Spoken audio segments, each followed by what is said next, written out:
Welcome to Houston Sports Talk with your host, Robert Land.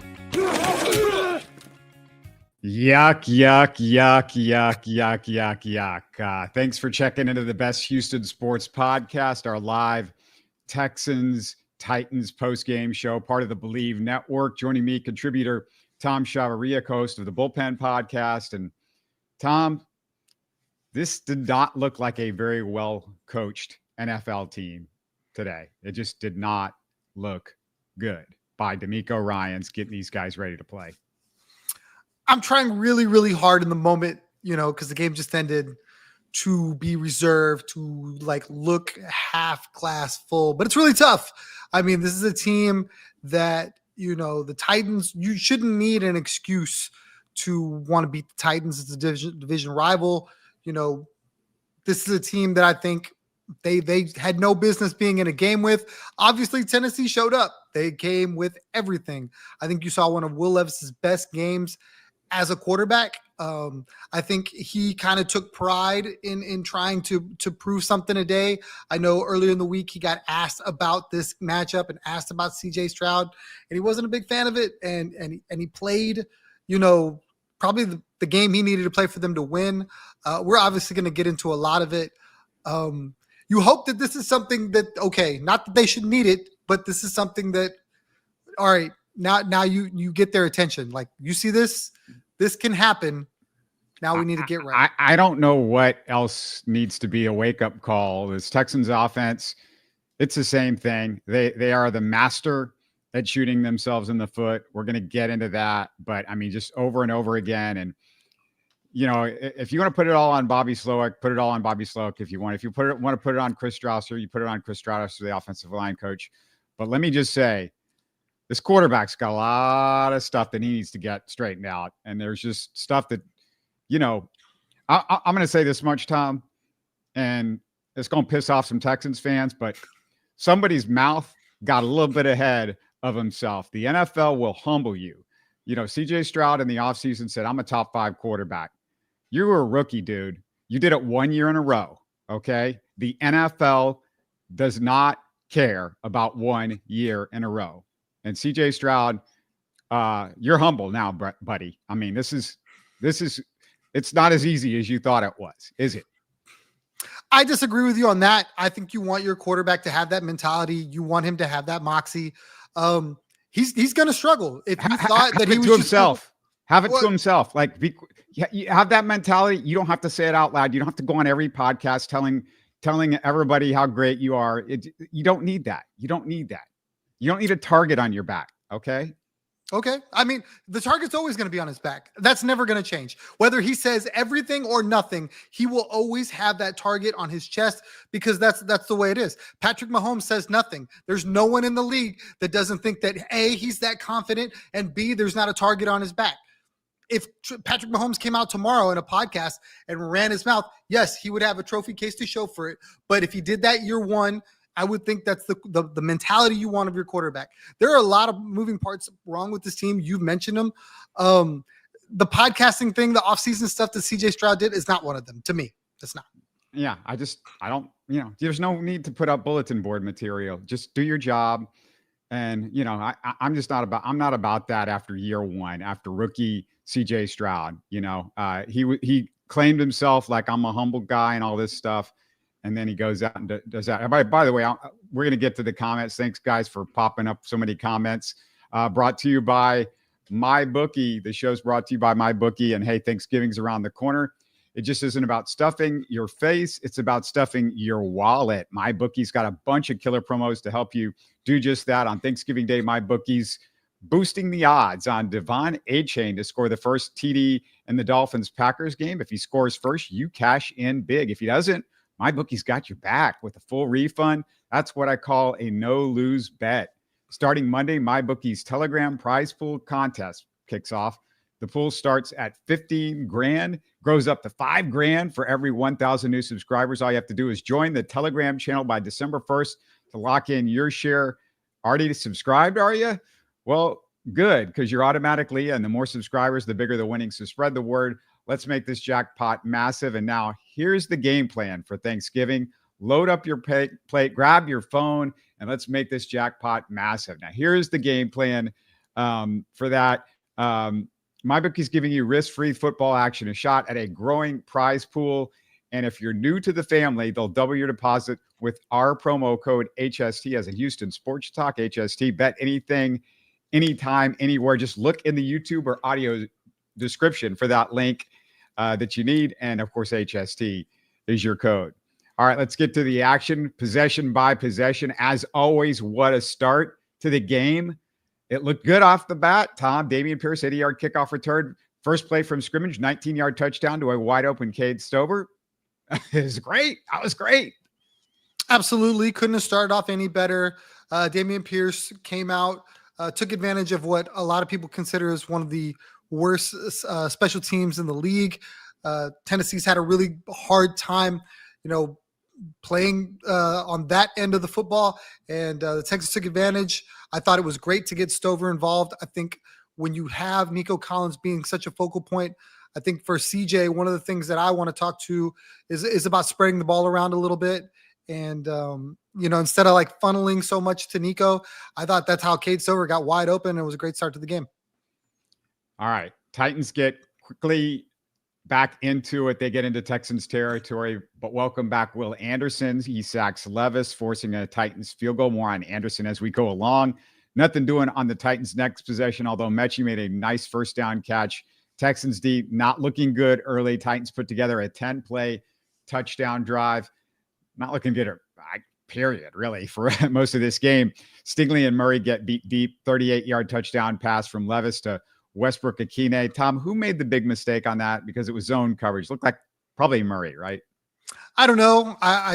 It's tough. I mean, you see the guy streaking past Stingley. I don't know where Stingley was supposed to be in that. I'm not going to hold too much against Derek Stingley Jr. He's asked to do a lot. The secondary as a whole today had a really hard time with a lot of the different matchups. And I'm curious, is that D'Amico Ryans, we're just going to play it this way? I'm really curious as to what the postgame looks like for D'Amico.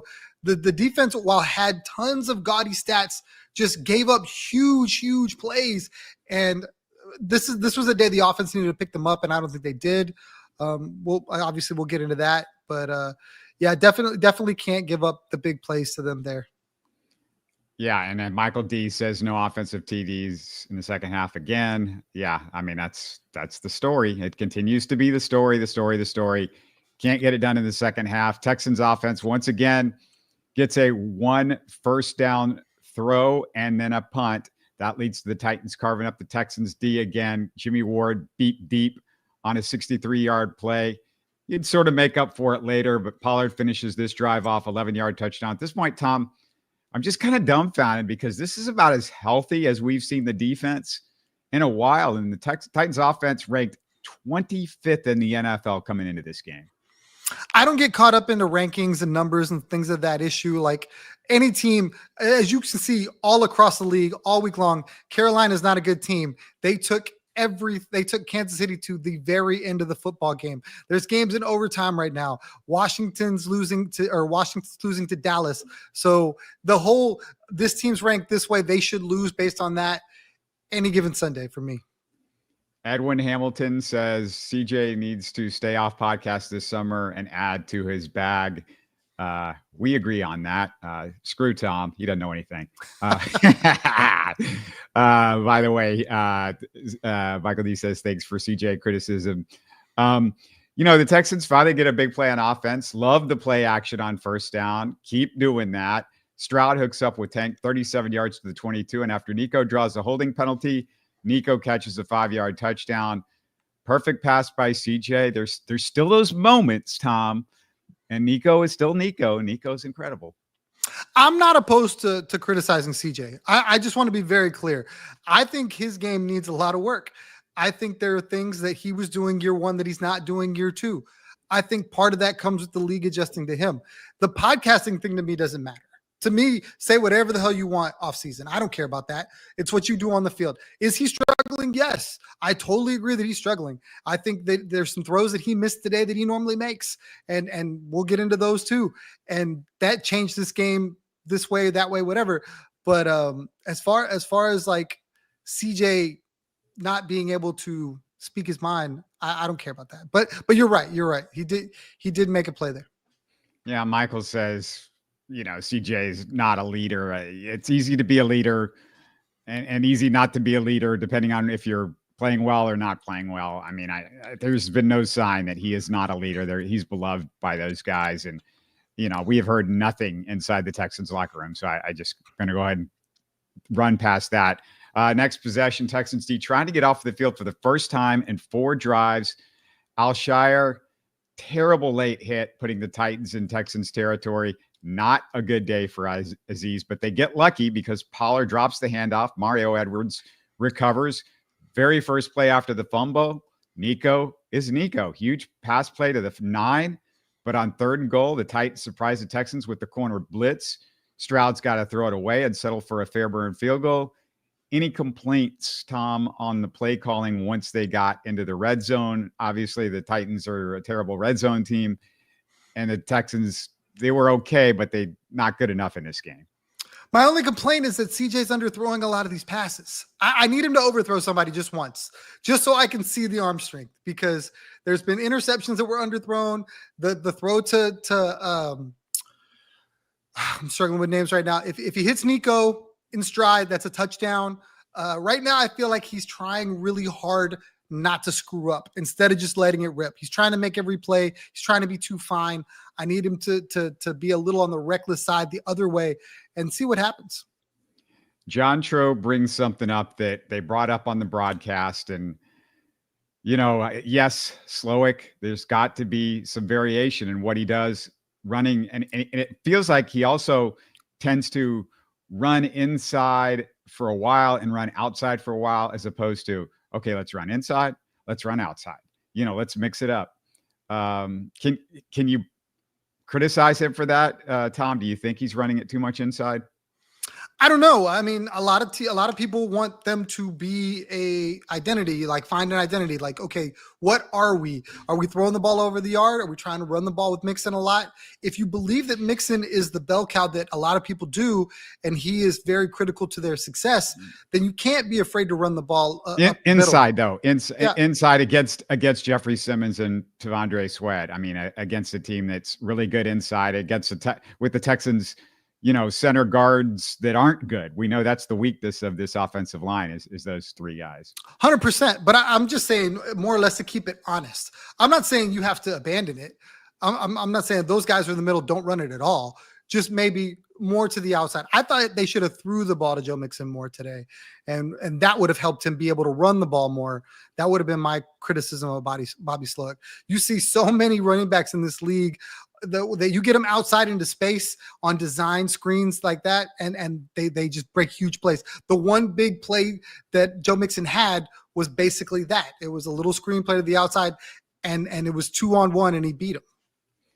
Yeah, no, I tend to agree. They just kept running inside. There wasn't a lot of zone outside stuff that I think would have helped against a Titans interior that's just it was going to be tough. And we knew that Jeffrey Simmons against Scruggs was going to be the story. And we'll get to how the story ended, kind of ended like I thought it would with those 2 guys. But before we close out the half, quick reminder, if you're new to Houston Sports Talk, we do this every Texans game. We go live, so make us a part of your Texans routine. Share your thoughts on YouTube. Click the like button to support the show. And if you haven't done so, subscribe on YouTube and listen on the go by subscribing on your favorite podcast app.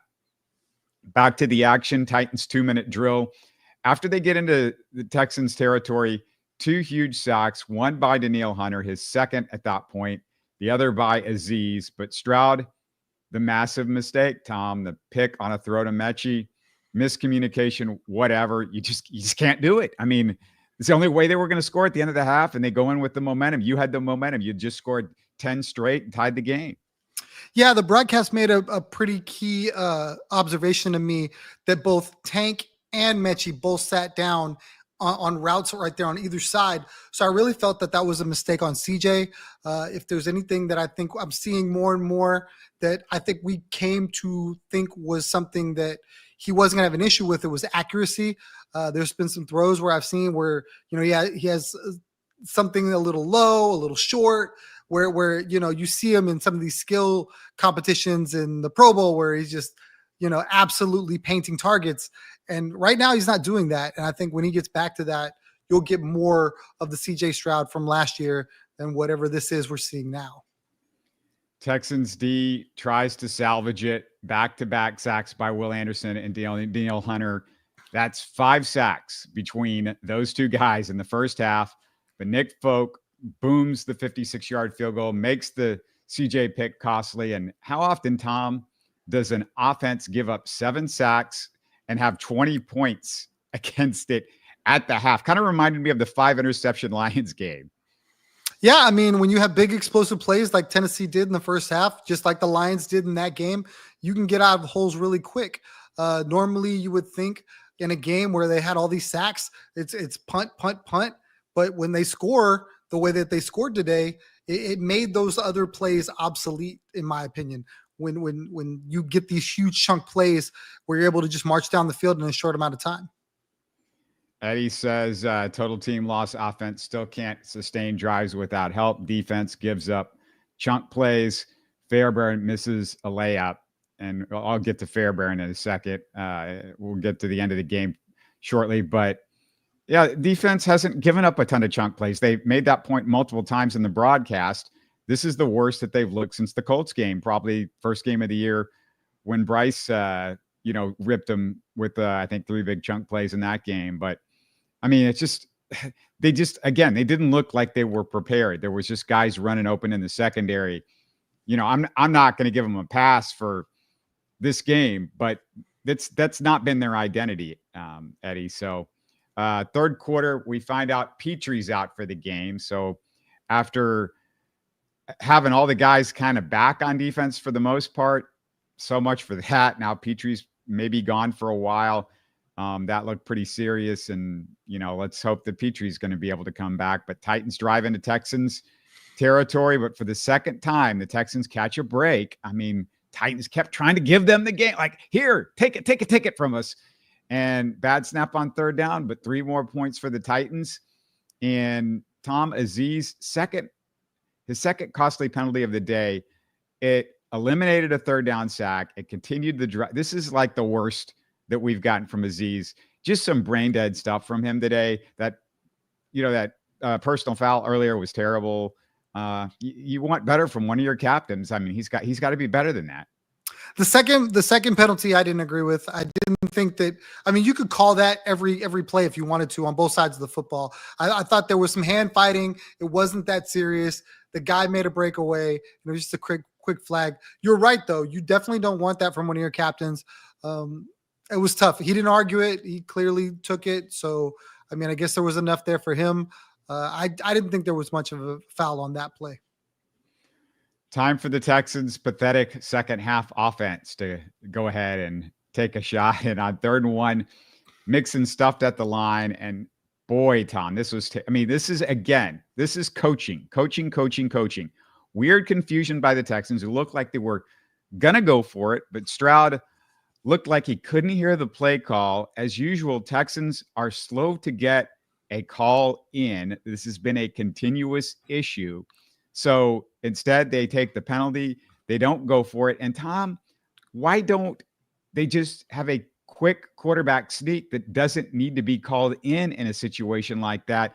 The Texans just don't know how to rush when rushing is required and catching a defense off guard is required. And it should have been like, a quick signal in from the sideline, like, this is what we're doing.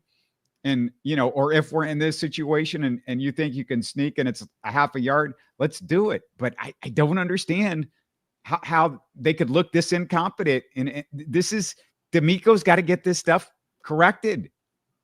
So this is the first time I can clearly say that I feel like there's some dissension between CJ and Bobby Slowick. There was a moment in that game or that clearly Bobby was trying to talk him through something where he was frustrated, and you just saw CJ really, but I mean, maybe he was just frustrated with his own play. I don't know, but you could just tell he wasn't interested in the conversation.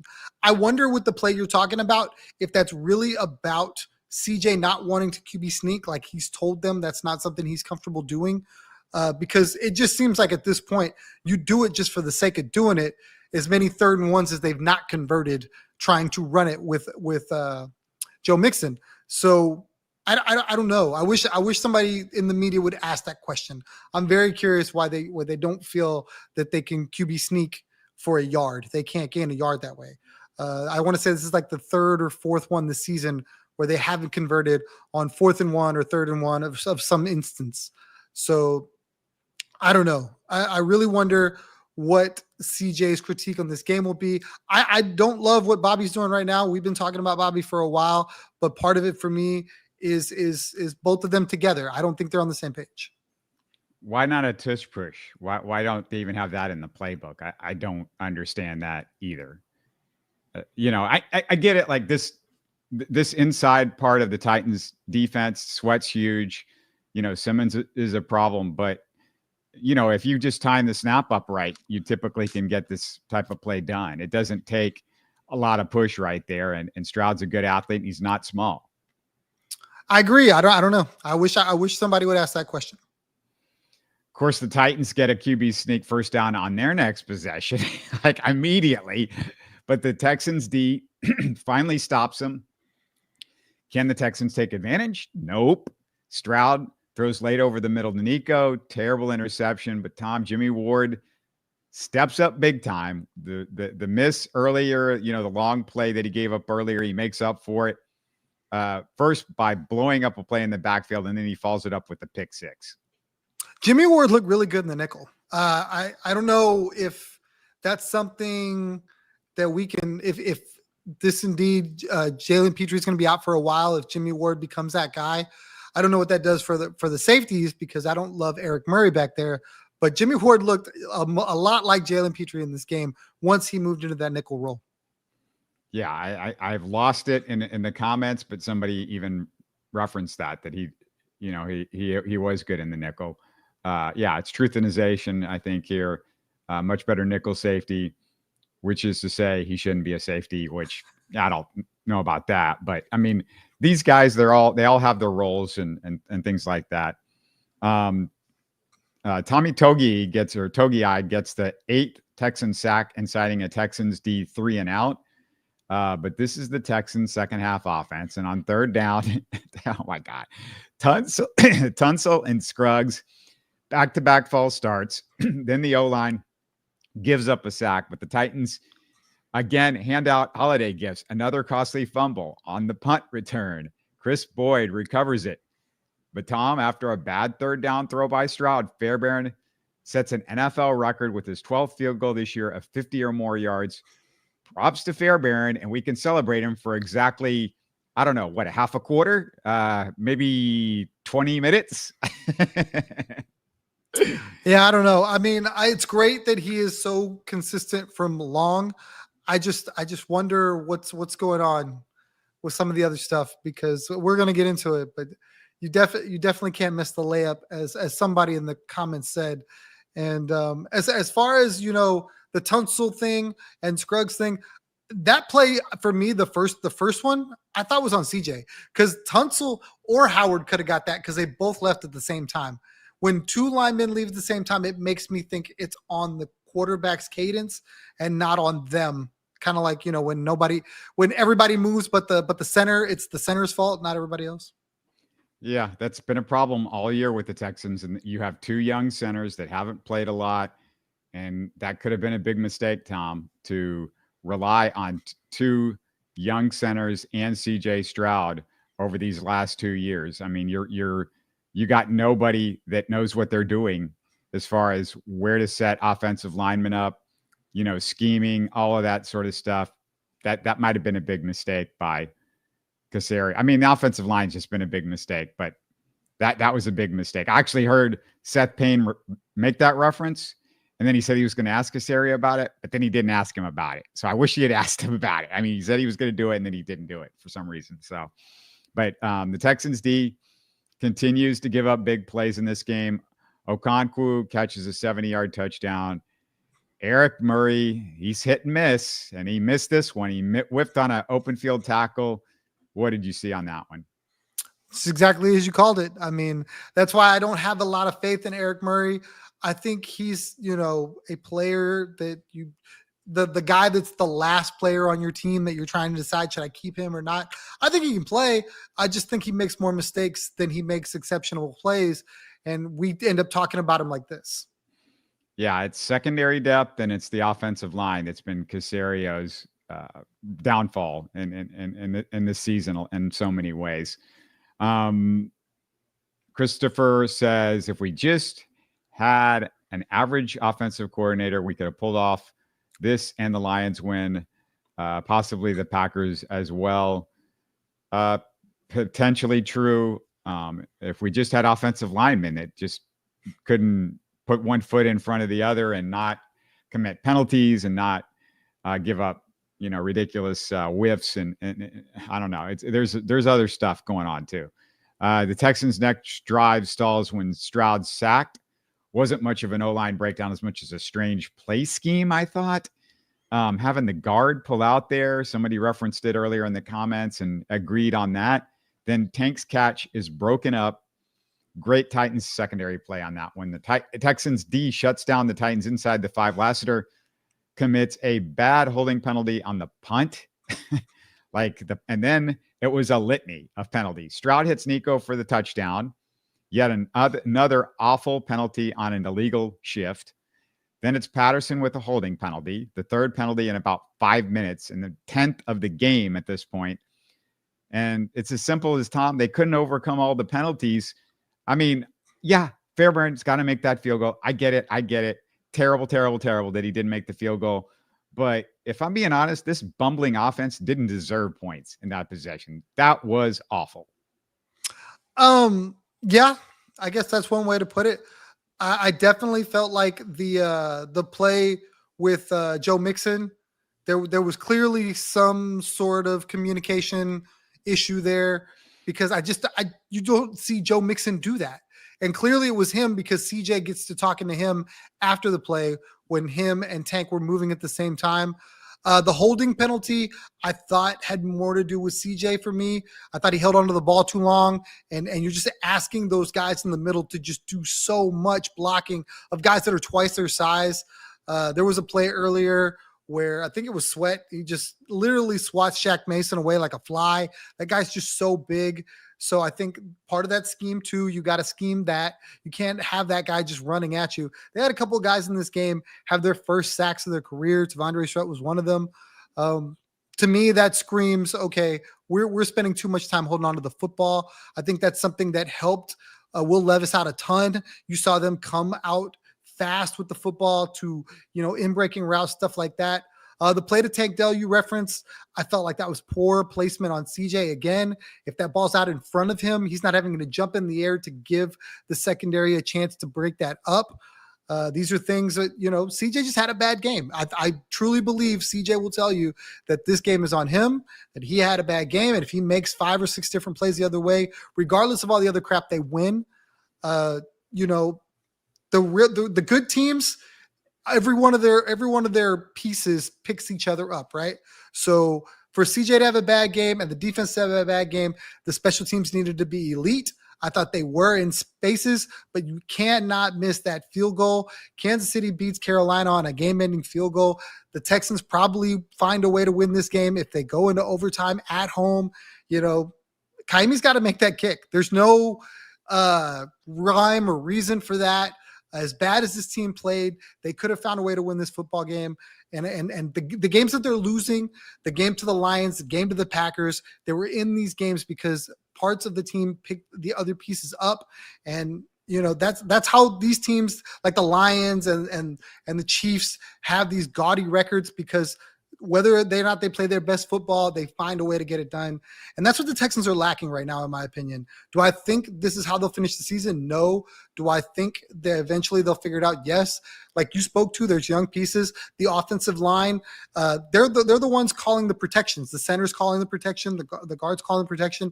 And they're super young. So for me, I think that's definitely something that needs to be addressed in the offseason. You definitely need veteran presence there if you're not going to let CJ call the protections. And hopefully they figure it out before playoffs come. should they make the playoffs? I think they will. We'll just have to see.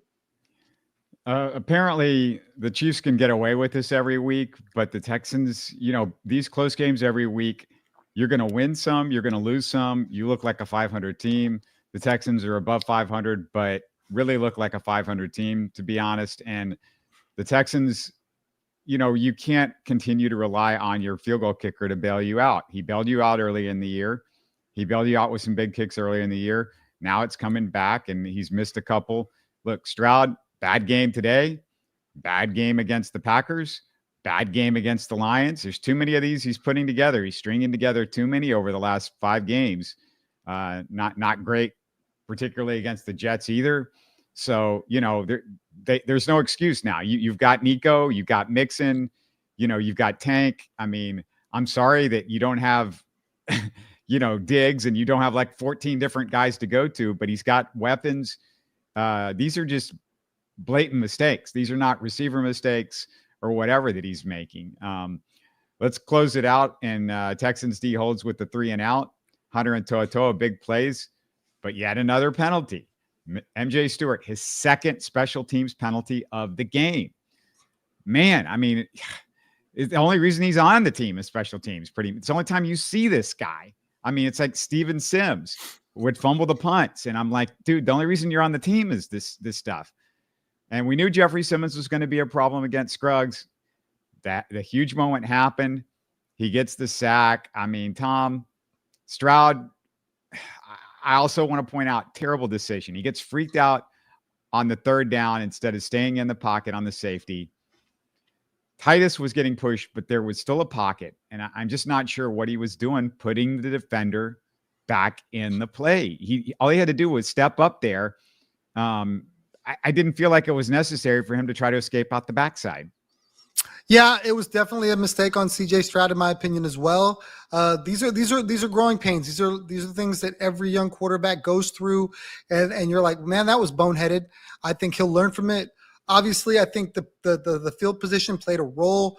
The fact that they were so backed up, they started to run these long developing routes to try to get chunks in a hurry because they only had one timeout. So you put so much strain on CJ to go out and make plays in a critical moment like that. It's just a lot to ask. I hope that, like I said, this isn't I hope this is the worst we've seen.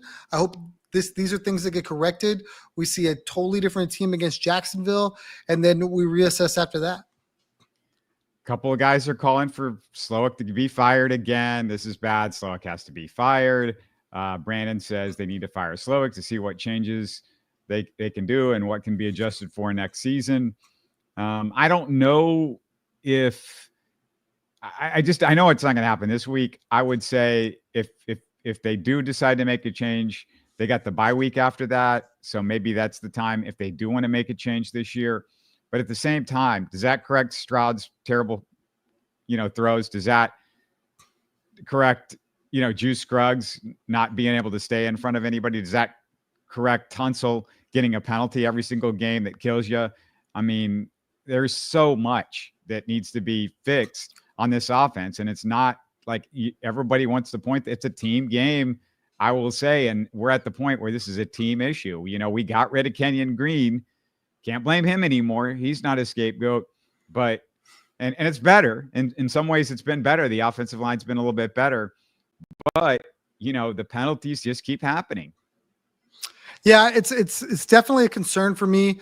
I don't know where you would go in season to replace Bobby Slowick. Some people talk about the passing coordinator. I can't think of his name off the top, but I don't know that he would call plays any differently than Bobby would. I just really think that with this team, the defense is so talented. The defense is so incredibly talented. The offense, like somebody said in the comments earlier, the offense doesn't have to be otherworldly for them to be good. Now, today was a day that I'll say the defense probably struggled to play all the way through a lot of some of these drives. Yeah, they had sacks, but then they turn around and give up a chunk play somewhere. The 70-yard Chig Okonkwo touchdown just can't happen. I mean, good defenses don't give up that. You may give up a chunk of it. You can't give up the whole play. He literally ran through the middle of the field untouched. So that's a thing where today was just a bad day for the defense. I'm hoping that, and if you feel that the Texans still can figure things out, you have to hope that they lean on this defense until this offense can somewhat figure out something to do that will score second half points, because that's really what's holding them back. Stroud, 20 of 33, 247 yards, 2 touchdowns, 2 interceptions. Yeah, good, bad, but I mean, key bad stuff. I mean, just turning the ball over, not what you want to do, even though the Titans tried to help you out by giving it right back to you a bunch of times. Mixon, 14 carries, 22 yards. We talked about it. They kept trying to force the ball in the middle, didn't go anywhere. Just couldn't get a push. And the Titans defense is good. They got a lot of beef up front. I mean, this is a good defense, whether you realize it or not. Nico, 5 catches, 92 yards, and a touchdown. Nico should have had 2 touchdowns. He should have had over 100 yards.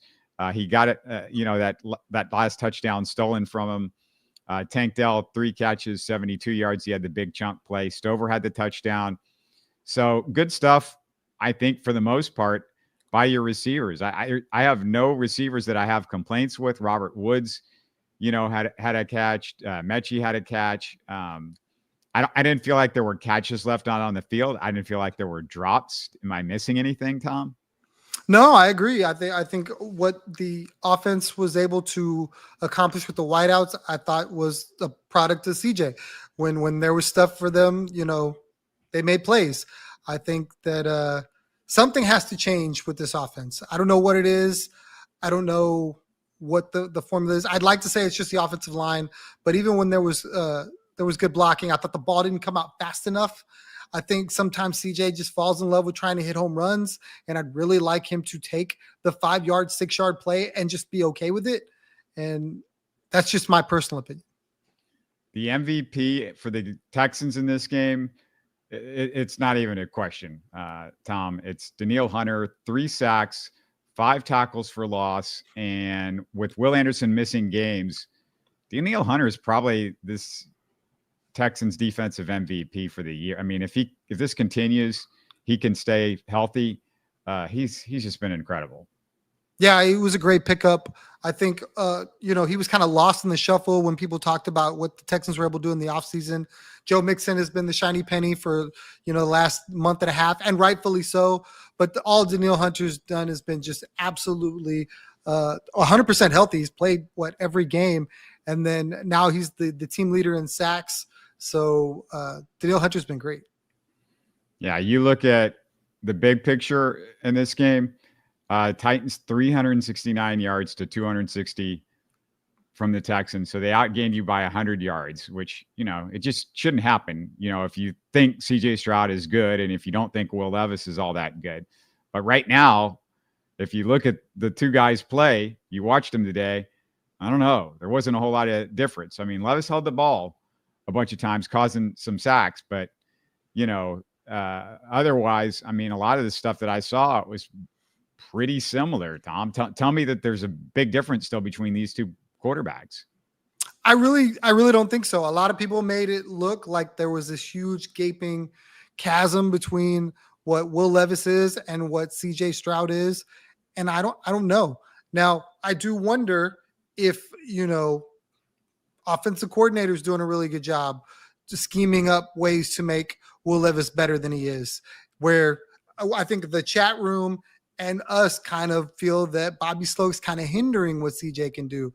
I don't know. I know that Tennessee hasn't looked this good all season long. They came in ready to play the Texans, and they played probably their best game of the year.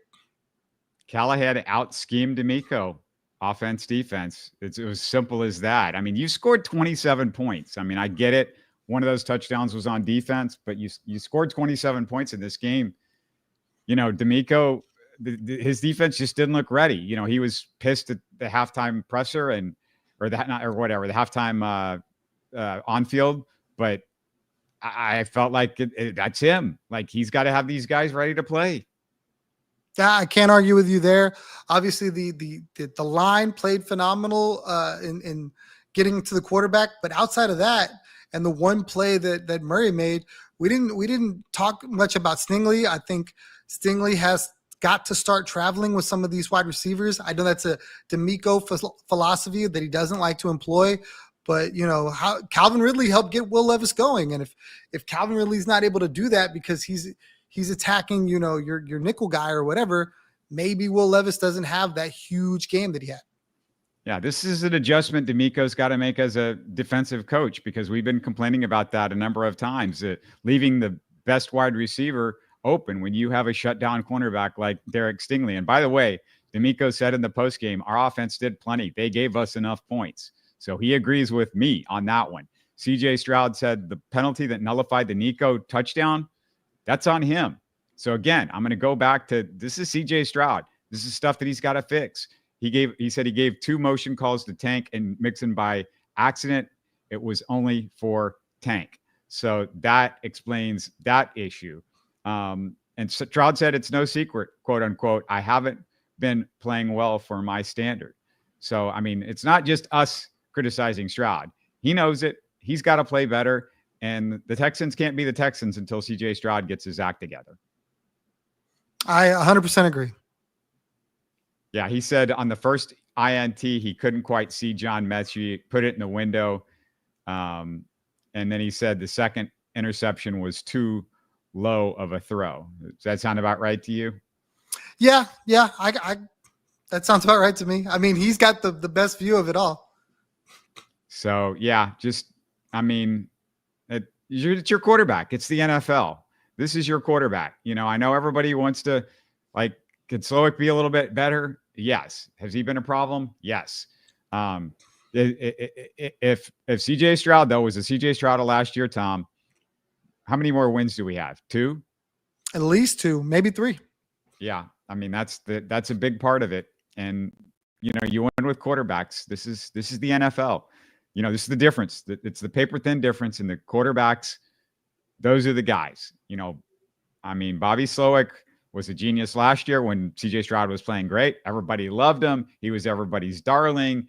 Are we going to lose him? Is he going to be a head coach somewhere? This guy's a genius. This year, CJ Stroud, not the same guy.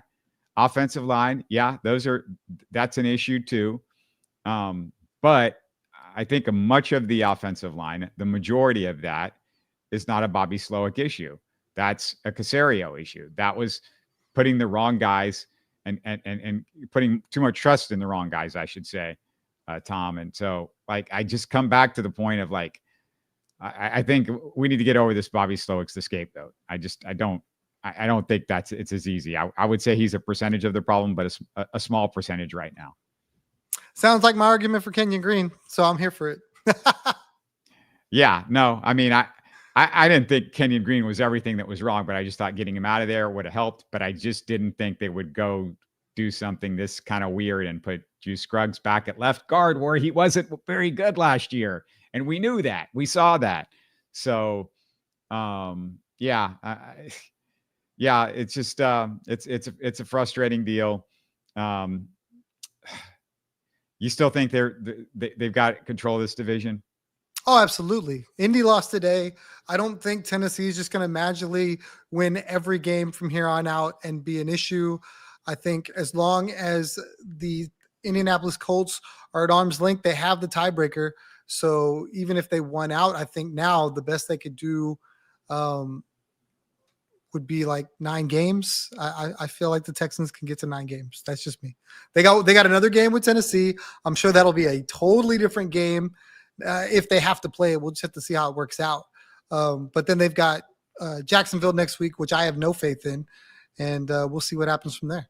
Yeah, well, I don't have the faith that you have that it's easy, because there are 3 look like automatic losses the way they're playing right now. Miami, the Ravens, and the Chiefs, especially the Ravens and the Chiefs. You're playing those 2 teams in about 3 or 4 days apart from each other. You're playing those 3 games in about a 9 or 10 day stretch. And I have no faith that they can win those 3. The way they're playing, they're losing against the good teams. That they lost today against a team that wasn't good. So I like anything is possible at this point. These other teams don't seem like they're ready to take hold of anything. But do I think it's like a gimme at this point? No. And either way, do we want to limp into the playoffs and lose in the first round like a old school Bill O'Brien. Like, no thanks. I disagree with you wholeheartedly there. I don't think that they just play bad all the time. I think they play up to teams that are good.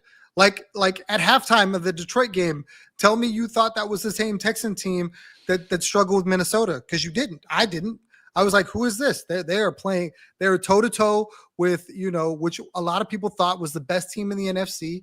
I think they've played everybody in that division tough. That division is probably the best division in football. I think they'll absolutely play Kansas City tough. I think they'll absolutely play the Ravens tough. Now, will they win them? I don't know. I don't think they'll have to. I just can't see Indy running off some crazy streak. Are they going to win, 12 games like some people thought, or 11 games like some people thought? Probably not. But for them to get to 9 or 10, it'll probably still be enough to win the division. Yeah, and the other thing about it is, you get in the playoffs, you got a chance, I guess. You can make a run. It's just we keep waiting for them to figure things out, and it's the same problem, and they can't figure it out. And that's the offense in the second half. And you say we play the other teams tough for a half, then the second half they fold like a cheap tent. So I don't know, Tom. Like, is that going to change? We've known the problem. They've said we're going to fix the problem, and this has been going on for 2 months now. As long as they fix it in December is when I care. I could complain about November and October all I want. They make it into the dance with a chip in a chair, and they play complete football. Then they got a shot. Like you said, would I love to see them 9-1 or 10-1 right now, like Kansas City and Detroit? Absolutely. Is that going to change anything if they lose in the if Kansas City or Detroit loses in the first round? No, it'll still be a failed season. You really hope that they use the regular season to get right and get in the playoffs, and then anything can happen. You've seen teams year after year after year. They are wild card teams that fight their tail off to get in the playoffs, and then all of a sudden they're scrappy and can't be knocked out, even by these good teams that coasted all season long. Do I wish the Texans were better? Yes. Do I think they have all the pieces necessary to give other teams nightmares in the postseason? Absolutely. Maybe Stroud can figure it out. I don't think the offensive line is going to figure it out. It just doesn't seem like that's going to happen. Even though they've been a little bit better as far as protecting him the last couple of weeks. But yeah, there's still a problem. Just want to hit a couple things before we close. Check out Tom on the Bullpen podcast. Tuesday, Steven and I do our midweek show. Texans, Rockets, Astros, whatever's going on in Houston sports, we're going to hit you with it. Thanks again to our new sponsor, MyBookie. And don't forget, they're going to double your first deposit up to $1,000. Look for the link and the promo code in the description. And Tom, thanks for doing this. Hopefully that we actually will get a W next week. Is that possible? I think so. This sucked. It absolutely sucked. No way around it. But next week is another week. Take care, everybody. And if we don't see you between now and the next game, have a great Thanksgiving. You're listening to Houston Sports Talk. Hey, you can support the show by subscribing on YouTube and commenting on the videos. Listen to Houston Sports Talk on Spotify, Apple, Stitcher, and Google. Don't forget to tell a friend and share our show on social media. Spread the word, everybody. Thanks for listening.